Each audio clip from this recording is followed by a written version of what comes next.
কি বল তুই আমাকে দেখা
এই সুসমাজ আমার না তোমরা তার সর্বনাশ করো না। তোমরা তার সর্বনাশ করো না। তোমার পায়ে পড়ি দাদা।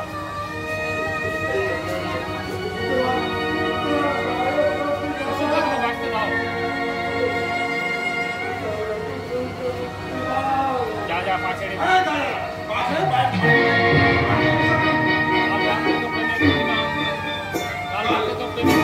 তোর প্রেমের প্রতিমা আমাকে নিবেদন করতে আসবে। আমি তোরই আমি তার এক ছোটকে তার কেড়ে নেবো একটা দেওয়ার পছন্দ তারপর তার প্রাণ বেরিয়ে যাবে।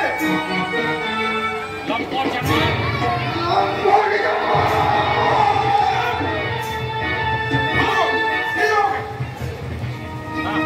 না।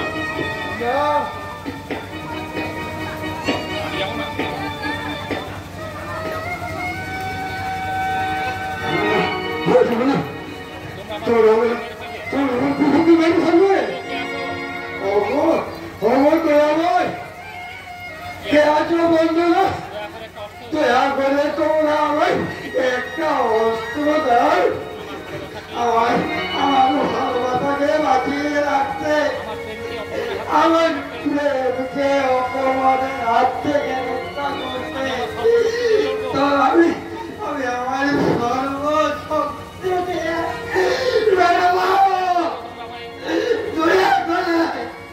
দয়া করে তোমরা কেউ একটি অস্ত্র দাও, একটি অস্ত্র, একটা অস্ত্র। এই যে অস্ত্র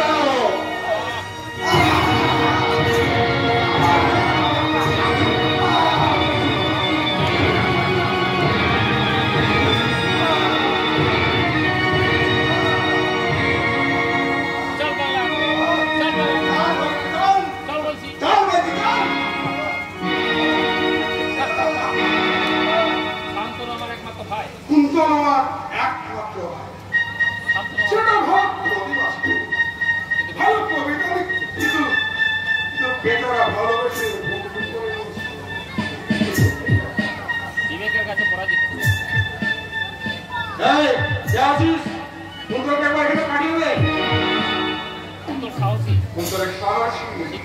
শিক্ষিত বিবেকের কাছে পরাজিত। বিবেকের কাছে পরাজিত ওকে দিয়ে আমি সেই 20 লাখ টাকার হেরোইন আমায় ডেকেছেন বস। আমি তোমার কাছে আমি তোমার কাছে ভীষণ এই কয়েকদিনের মধ্যে এই কয়েকদিনের মধ্যে তুমি যে সাহসিকতা পরিচয় দেখিয়েছো ধৈর্য আমার নেই বস।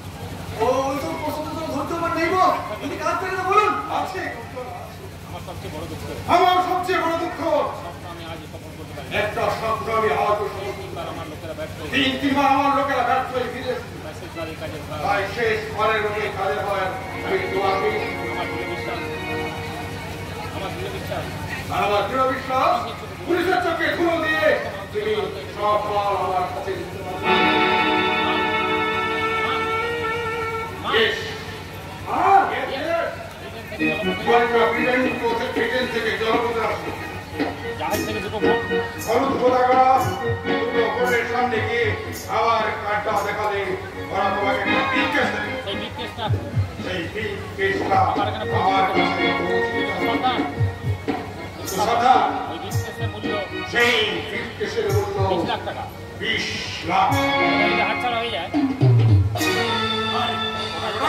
হাত ছাড়া হয়ে যায় ফিরলে আপনার মালও ফিরবে। আমি ফিরলে আমার মানব ফিরবে তাদের আমি না ফেরে আমি কোনো কিছুর বিনিময়ে আমি তোমাকে হারাতে চাই। যাও যাও ড্রাইভার তো রেডি আছে না? চলি ওই ড্রাইভারের কোনো প্রয়োজন নেই বস, আমি একাই যাবো। তবে একটা কথা বস, এটাই কিন্তু আমার শেষ কাজ। চলি আপনি চিন্তা করবেন না, আমার কাজ কিন্তু ঠিক হয়ে যাবে। চলে গুড নাইট। সমাজের বুকে এরা এক একটি এটা পথ এরা সমাজের বুকে একটা অ্যাটম বোম। যে কোনো সময় এরা বাঁচতে এই সমাজের ফিগারটা চেঞ্জ করে দিতে পারে। কিন্তু না যেত না।